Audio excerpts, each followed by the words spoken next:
what if the self-improvement industry itself, the multi-billion-dollar self-help industry, is designed to keep you and I stuck? We're told to grind harder, hustle smarter, and optimize like every single waking second of our lives. And the message is loud and clear that if you are not doing all the things, you are falling behind and you are a less than citizen. And the industry is built on one very simple but one very destructive idea: that you can and should be better. Now, I was walking this morning, and if you think about it, like on the surface, who could argue with that, right? Who could argue? I mean, even me as a energy alignment and leadership coach, I've been in the industry for over 20 years. I've done all the things, consumed all the things for myself, my own personal and professional development, right? I have been essentially one of the industry's most, I should be like customer of like multiple consecutive years running, right? Like I have spent literally hundreds of thousands of US dollars on my personal and professional development over the years. And so, when you think about it on the surface, like setting goals and being a better person and being better is great. Like you can't argue with the intention behind all of us being better citizens, being better humans, being better parents, being better teachers, being better leaders, right? Like we need better people. Like as I speak and as I record this video, like with all the fucking shit that's going on around the world, like we need better people. But inherently in that like betterness is also a lot of judgment, right? That like people are not good, they're not worthy, they're not good enough yet, right? Like you have to be better because you're not good enough is inherently baked into that premise, right? We're just sold the fantasy that if we scroll past the right thing and we just find that perfect routine or that perfect person or, that perfect guru or that perfect meditation, that perfect binaural beat that you can listen to, like, when you're sleeping, and like the millions, hopefully it's not millions of minions. You wake up to like a million minions in your bedroom, but you get the gist, right? Like we're all just scrolling on social media, like searching and looking for the right thing, the right person, the right routine, the right advice. And so I think it's really important to have this conversation about like, what is noise and what is real, like actual guidance that is going to move the needle and that is actually going to help you reach your full potential and not feel like you're broken or you need to be fixed or, there's something inherently wrong with you if you're not doing all the things that all the shiny tan people are doing online, right? Because like, what if you don't like meditating? What if you don't like journaling? What if you don't like doing yoga? What if you don't like waking up 5 a.m. in the morning? Like, does that mean you're like a second grade citizen? No. And this is why I am excited to be contributing at this moment in time, because I've been through all the noise, been through all the like self-help and all the repurposed, regurgitated, repackaged shit that's just like, continuously put out there in different, with little different bows and packaging. But it's just the same stuff that makes you still question yourself, judge others, etc., make you feel less than inherently. And just it's designed to give that dopamine hit and make you want to keep buying more and more and more because you keep thinking that there's like a higher level to attain. This is exactly what my work ultimately is designed to do, is to get you out of all of these roles and masks and, judgments of yourself that you've potentially, taken on over the years, never questioned any of it because you just think, or have been sort of brainwashed into thinking that this is the right thing to do for you to become a better being, a more spiritual being, a more enlightened being. And like, yes, whilst that is a very worthy feat, right? Like who doesn't want to be a better human being? Who doesn't want to reach their full potential? Who doesn't want to earn more money, be a better leader, be a better parent, etc.? But at the end of the day, you've also got to question like whether who you are right now and what you're striving for, what you're aspiring to be, is actually aligned with you, and if it's aligned with what your soul has actually come in to experience and to achieve and to be and to do and to have, etc. Right? Versus like what everyone else on the outside is suggesting and telling you and saying like, you should do this, you must do this, you need to do it, you ought to do it, you have to do it, or you must, otherwise, you are incomplete in some way. And that's why I think it's important for someone like you who's exploring and investigating and seeking, right? Like you're a fellow seeker, just like I am, for the truth and for, what's really going to take your life to the next level. I mean, my like signature coaching program is called Next Level Coaching, because that's what it's designed to do, is to get you from where you are now to your next level.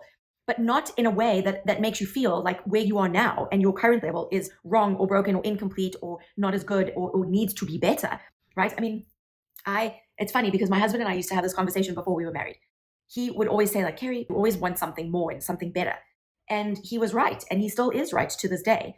But it was never about judging, what I had. It was very much about knowing that there is always more that's possible for us, because when we tap, like there's more of your brain that you haven't tapped into. There's more of your potential. Like, if you did have to focus more of your energy and start to align your energies, you would be able to tune in, tap into, and on your soul state, which is ultimately tapped into, right? The source of everything, source of inspiration, source of like it's just like the source of everything that has everything. Like, so whatever you desire, whatever you can imagine, whatever you truly, you know, don't even think is possible is actually possible. And so we can always tap into more, but more doesn't necessarily mean it's better, right? That's the law of complementary opposites, that you can't ever have more positive than negative, more light than dark, more right than wrong, good than bad, etc. Right? Like we always have equal amounts of both sides in the same moment simultaneously. And when you can see both sides as in their complementary opposites and in equal amounts, that's when like light gets literally created and figuratively created, and you become lighter, you create more space, you have more insight in the moment, etc. But when you're inherently judging something as like, okay, well, what I have now is not enough, or it's not as good as, or there's some comparisonitis that's occurring there, right? Like that's when the shit show and the suffering and all of the internal conflict arises and occurs. And that's essentially what is ultimately perpetuated by the self-help industry that you might not be aware of, right? Because the hidden cost isn't just the money that you're spending to try and fix yourself, to try and not be broken, to try and complete this incomplete version of you. It's or even the time that you are spending on it. The real price is that you ultimately end up feeling inadequate, unworthy, undeserving, not good enough, that you need to fix something, that there's something broken, there's something wrong. And that's ultimately like the furthest thing from the truth. Because the industry is really clever in terms of how it does. It has to sell you that you have a problem, that you are broken, that you need to be fixed, and that they have the solution. And this is where I think the industry also has done us a disservice, is that it's constantly selling us behavioral level fixes. And what I mean by behavioral level is that it's like the habits, it's the routines, it's the exercises, it's the, the things to go and eat differently, like go and eat something differently, go and do something differently, wake up at 5 o'clock in the morning and like, all your problems will be gone, or listen to this thing and then like everything will be solved.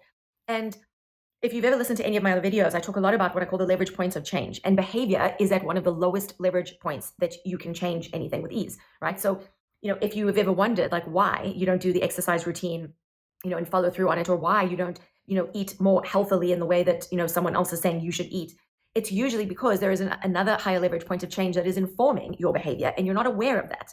So for me, discernment and more awareness, more conscious awareness of like how you as a human being function, how you operate, how human change, behavioral change actually occurs. Understanding like how that happens is a worthy investment. It's a worthy use of your time and energy and money to go and learn how that occurs, because then no matter what you want to change in your life, you know how to do that. Like that's a skill that can future-proof you, make you relevant, right? Keep you relevant, etc. But like saying your affirmations and visualizing something and going and sitting and meditating or journaling, those things can be helpful, but only if and when, right, it is aligned with who you are. And the only way to know that is if you actually understand like all these different parts and pieces of you and who you are at your essential self level, not the part of your ego, right, that has picked up all of these identities and masks and roles and labels. And so that's why, I use a lot of different diagnostics and assessments and profiles in my business, because it helps you understand, how you have been operating to get to where you are now. And then look at those objectively and very rationally and logically and say like, okay, like, yes, this might have got me to where I am now, but is it actually going to help me get to my next level? Is it going to help me get to where I want to go next? Not from a place of like, I'm broken, I need to be fixed, I need to be better, but just like, is it working? Like, do I feel good? Do you actually like, feel energized by how you're operating, all the behaviors, all the routines, all the things that you are doing and filling your life up with? Because here we go with the fulfillment factor, right? Like I did a whole training on this to help you, right, access these duplicatable, replicatable frameworks that I talk about. Such as like whole brain thinking, because when you can understand how your brain, right, major source of inspiration, one of the highest leverage points of change, when you understand how you are accessing all the different areas of your brain in all different contexts, i.e. identities, which is another very high leverage point of change that informs your behavior, you can then say to yourself, okay, like in a parenting context, like I'm good, but in a leadership context, I'm burning out and I need to change certain things there. And so then you can go and you can, once you understand like how your brain actually works, which like how many of us don't even know like how our brains work, but you're going to spend money on, the latest fad and gimmick and this and that, and think like that's going to solve, all of your problems. It's really about understanding who you are and how you function and how you operate and how that functioning, consciously or unconsciously, largely unconsciously, because like how we end up being who we are is not always a conscious decision, right? Like we inject all of the programming and the patterns from either our ancestors, our parents, right, our teachers, our mentors, our friends, society, without discernment, without conscious awareness most often. And when you're not conscious of it, then you just like, that's who you think you are. And like you walk around and, go through life thinking, well, this is just who I am and I can't change it. Or, you might do a little personality test here and there, which is still not helping because it's still not a replicatable, duplicatable framework that like taps into a source, like, one of the highest leverage points of change. Like your personality can always change. Yes, your personality, as per Joe Dispenza, is shaping your personal reality. 100% agree with that. But like we have to strip away what your personality is actually made of and comprised of, and help teach you, how to not just spot your own clues, behavioral clues, and thinking preferences, and all the skills that you've learned, etc., and how you access those in different contexts of your life and different roles of your life, i.e. identities, but also like how other people are wired and what their thinking preferences are and what their behavioral clues are that you can tune in and tap into to get into rapport with quicker, right? Because we as human beings, it's all interpersonal dynamics at play.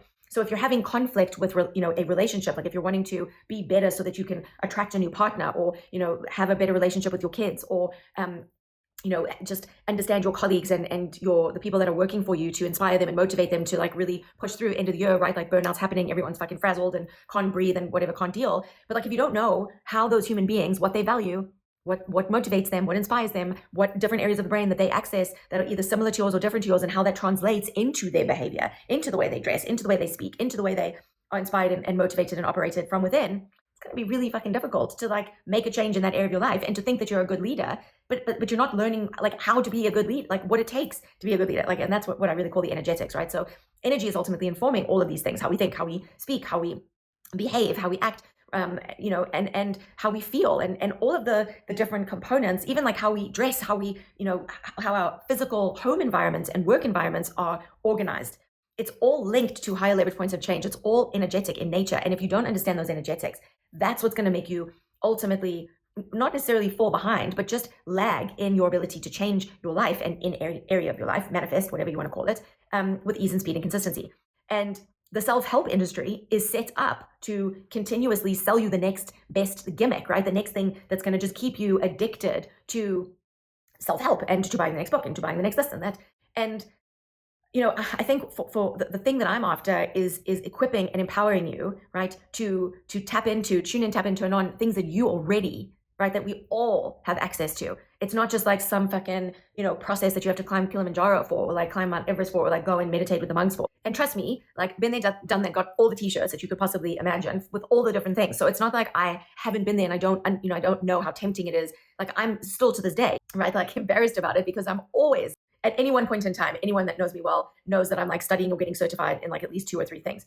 And so I'm, it's sort of like why I'm doing this whole video, because I'm very aware of like how it can become a trap when you just keep learning and learning and learning and consuming, and then not integrating it and or not being equipped and empowered to be able to really do something yourself. Because, again, like anyone that knows me knows that I have like what I call the most range, right? Like I will sit there and eat, so much chocolate. And then like today, I just got off a 40-hour fast. Like I haven't eaten anything other than, water in 40 hours. And then, I follow the energy of my body and what it wants, not what I like logically want or what I think, the other person that I just listened to on Instagram said I should have, right? Like I'm very cautious now of what people think I should have, because it's just me. Like I just live according to what I know is best for my system, for my preferences, for my, how I operate.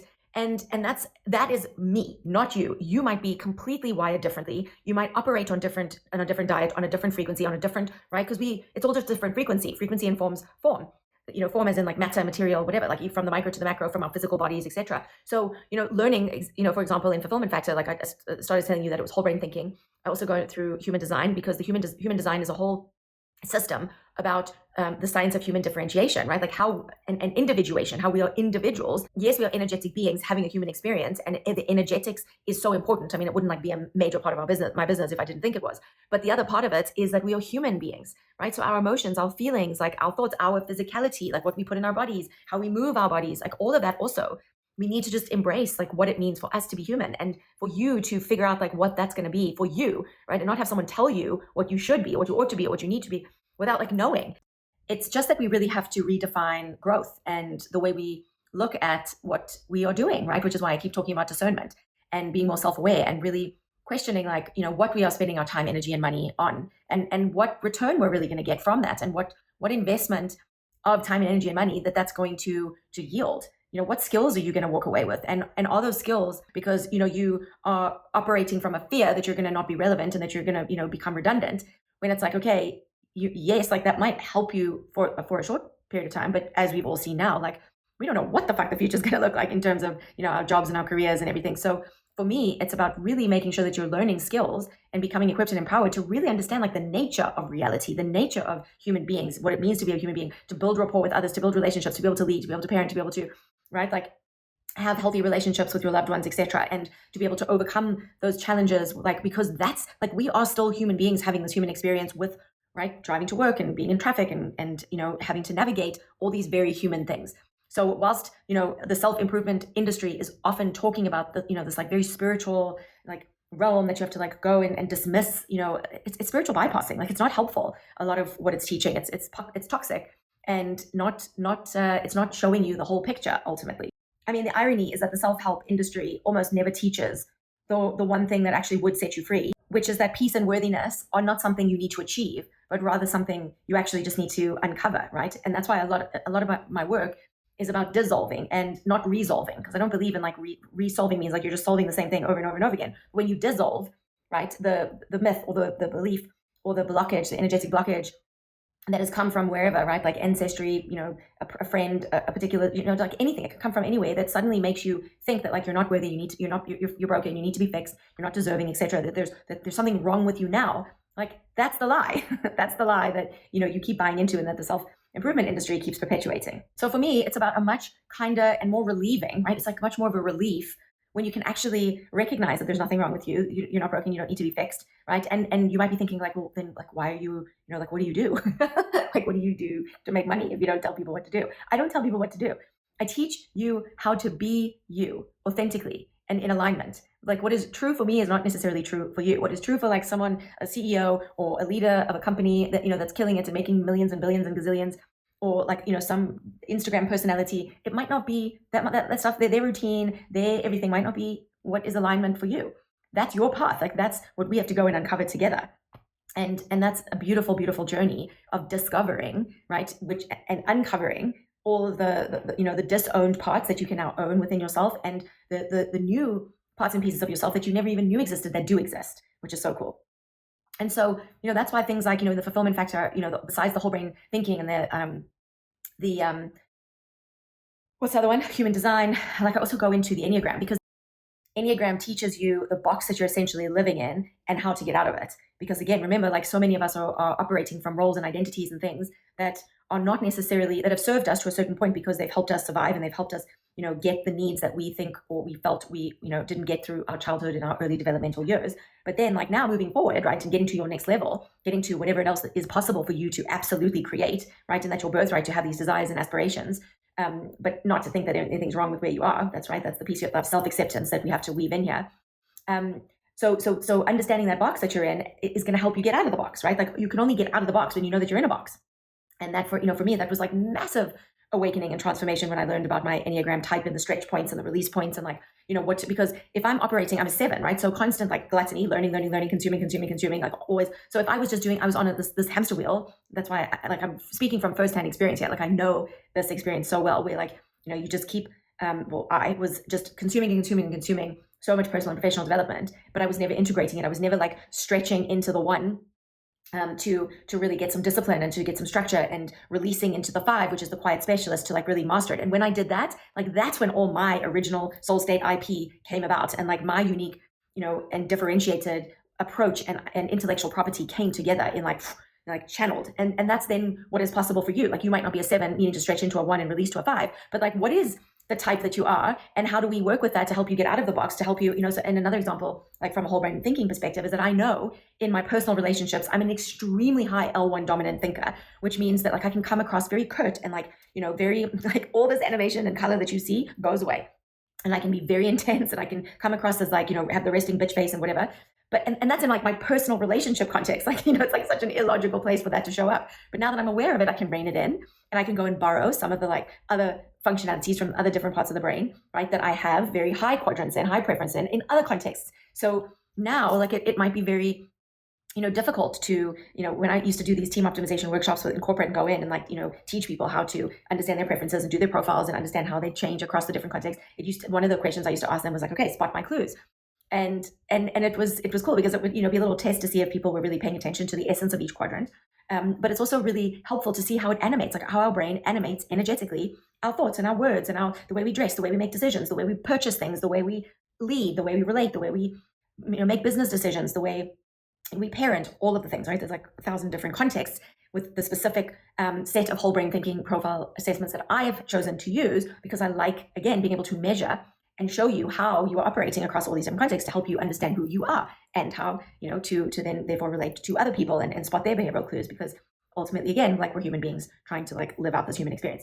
So that's, I think, it's yes, you got to accept yourself for who you are, but you've also got to learn about like who you are, and if who you are right now is actually working for you. Not to say that who you are is wrong, right? Like, we're not going into the judgment of it. We're just going into whether it's actually working, if it's aligned for you, if it's aligned with what you want to create, with what you ultimately want to be experiencing. Like, it was never fun for me in my relationships to, to get all intense and to like have the reaction that I did from my loved ones.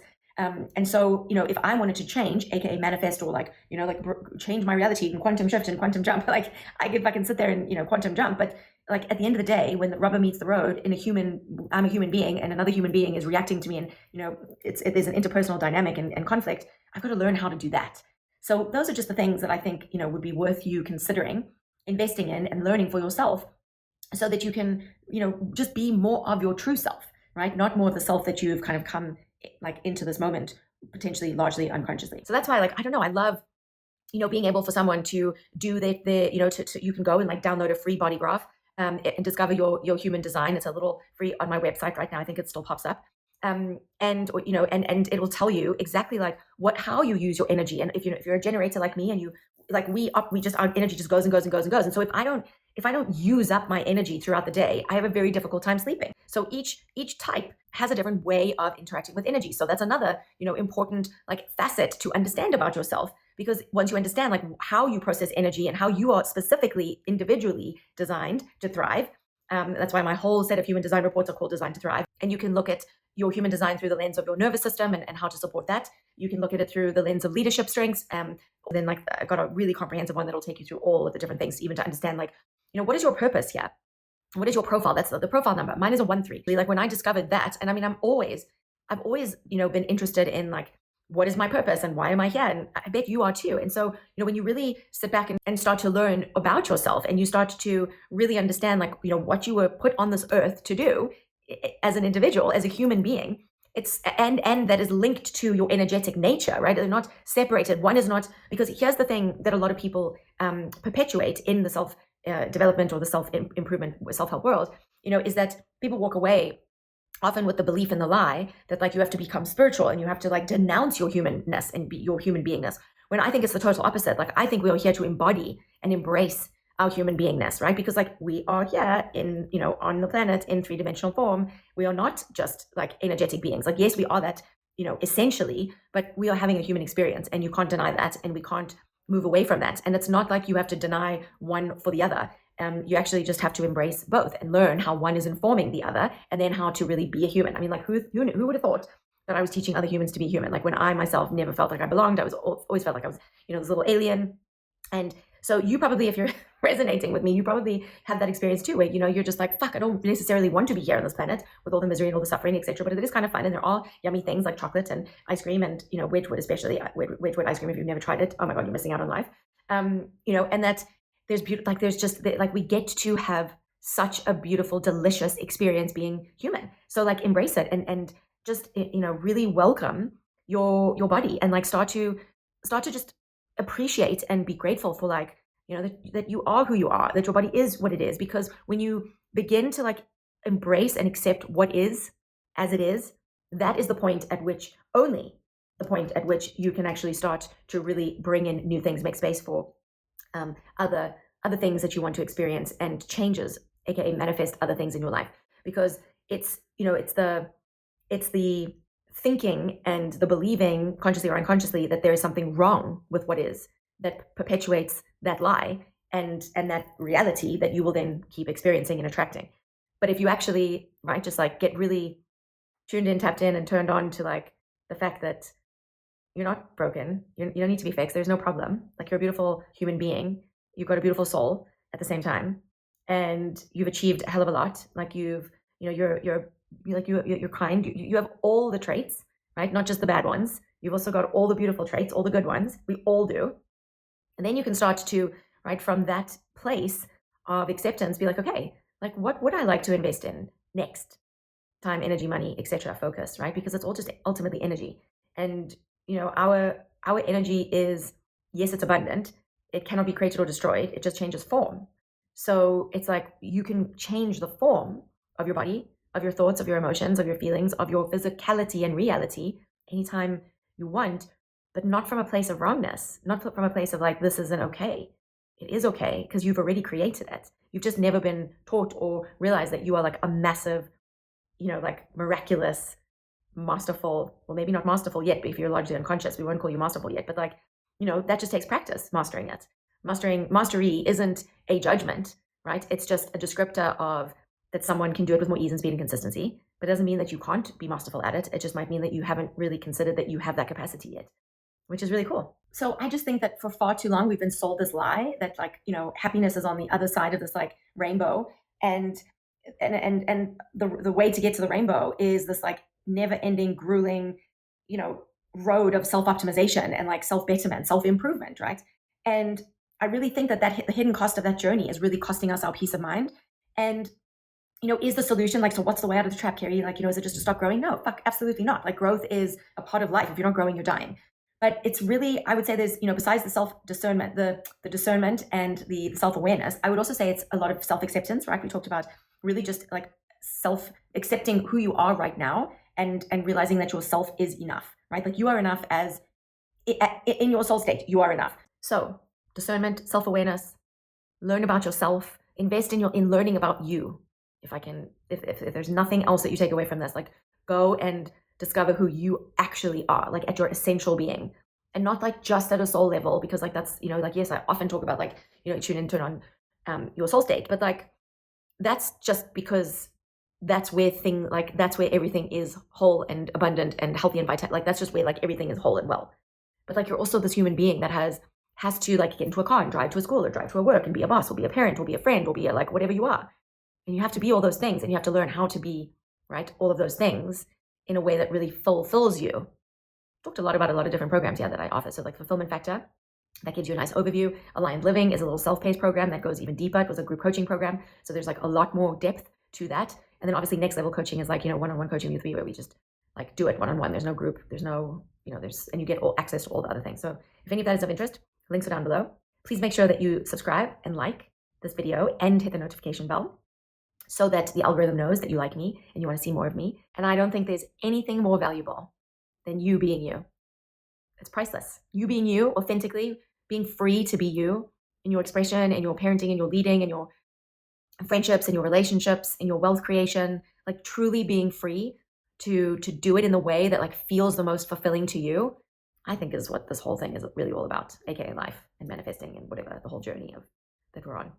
So if you're enjoying this content, please let me know by liking and subscribing and hitting the notification bell so that you know how to come back to me. And thanks so much for watching, and I'll see you in the next one.